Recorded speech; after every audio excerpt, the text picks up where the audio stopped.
Join the conversation. Text 306-306. The Brent Loucks Show. News Talk 650 CKOM.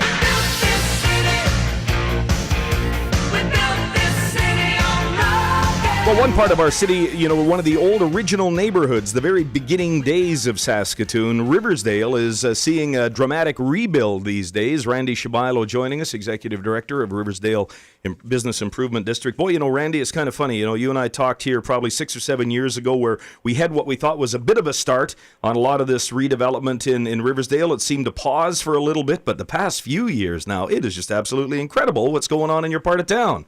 It's amazing right now, and it's not by accident by any stretch of the imagination. We've had a very engaged board. We've had some new board members move in with some new energy, and along with that, more businesses that have come on board with a unique vision in terms of not what it was, but what they want it to be, and it's a heck of a ride. It's kind of cool, and for people that maybe don't live or normally travel into Riversdale, you can do the typical drive down 20th Street, and you'll certainly see evidence of a lot of this change on 20th, but even off of 20th Street, and I hate to think what's happening here. On one hand, I'm happy that we're seeing this development going on, but I'm seeing more and more, it's people from outside of our city, these developers that are coming in, they realize it's a good deal here, and it's going to be one of those things people in Saskatoon, are going to come to the point where, oh man, why didn't we think of that?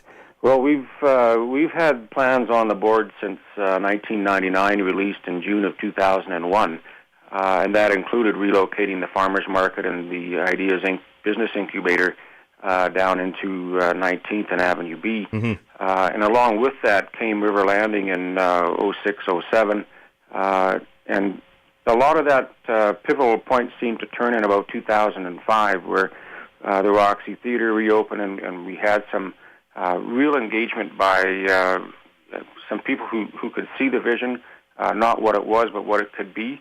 And everyone wants to now be a part of that, and that's the irony here. It is. Well, and I shouldn't just say it's all out of town, because certainly we look at Saskatoon business person Tom Altman, who's done a tremendous amount of investment cleaning up some of the areas of 20th Street there. And now we're looking at the big parking lot area west of the farmers market. That's been sold to an out-of-town developer who's talking about putting a high-rise in there. And now the news this week, explain to me on Avenue D, we're calling it the Great West Warehouse site, and I'm afraid a lot of people will think it's the Great West Warehouse store on 20th. That's not what we're talking. We're talking about over on Avenue D, right? Absolutely. It's 214 Avenue D South, and Great West was there until about 2002, right? When they moved to 329 20th. But it was last run by Howard's Moving and Storage. It's been vacant for about 4 or 5 years, and the bid was actually storing some of our equipment in that building, and with all of the snow and so forth, we've had to ask our staff not to go into the building because the ceiling and the walls had let go on the south end.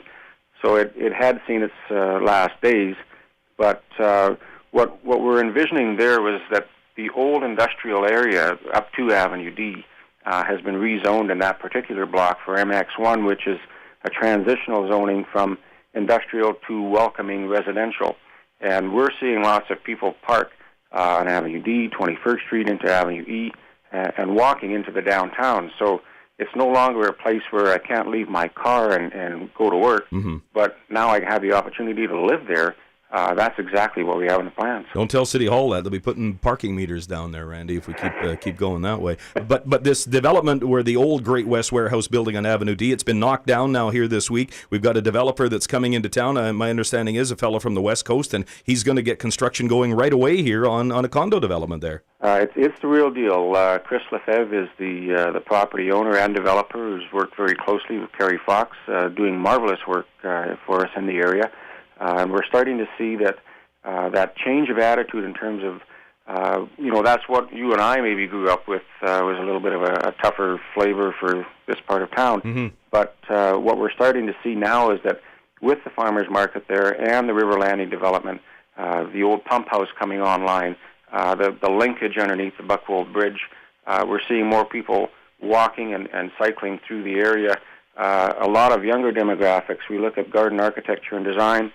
Curtis Olson doing some amazing things with the Mosaic condos in behind the liquor store, already 75% sold, and there's not even a roof on the building. Yeah. And the demographics of young and older people wanting to move back. It's really interesting. Great to see, Randy, and I know we'll talk again as Riversdale continues to totally reinvent itself with a great new look for our city. Thanks for your time. I appreciate that. You bet. Randy Pshebylo, Executive Director, Riversdale Business Improvement District. A big new condo development. They're going to be breaking the ground, apparently, within a month, as the old Great West Warehouse site on Avenue D has been knocked down, and more exciting things for that great neighborhood here in our city.